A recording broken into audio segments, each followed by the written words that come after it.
I've trained clients to IFBB and Natural Pro Cards, to national and world records in powerlifting, as well as professional, Olympic, and CrossFit Games athletes.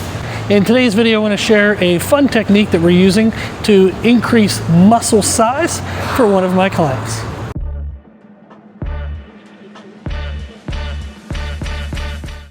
The technique we're using is specifically for their biceps, but you can use this for any muscle, is at the end of the workout, whenever we've completed our normal volume of work, we're adding in some isometric holds. The isometric holds are done at a heavier weight than what the person would normally be able to perform a full range of motion with a normal contraction, normal eccentric. We want something that's overloaded than their normal weight. This is going to help create an increase in intensity, an increase in stimulus that can help hopefully promote growth in a lagging body part. For this example, what we have is a cable stack set up here. We're going to be doing it one arm, so I can use the other arm to get the lift into position.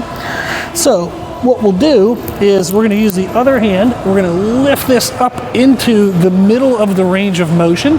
So I don't want a fully contracted position, and I don't want an extended position. This can really increase a risk of injury. So we're going to use the other hand, lift it into that middle range of motion, and then they're going to remove the assistance and try to hold this isometric position for 5 to 20 seconds. It depends on the person, their history, and some other factors as to where we would go within that range. But 5 to 20 is a good estimate. Once they're done, they would then use the other hand, they would grab the weight and then safely return it back down to the floor or racking it wherever it would normally need to be.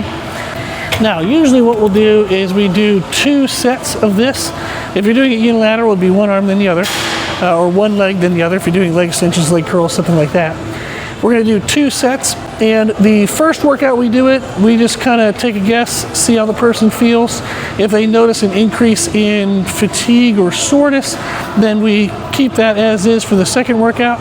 If they start to feel that it's not really producing anything different than their normal workouts, we would increase the weight load, we'd increase the time under tension, or we would actually start to do some of those overloaded eccentrics.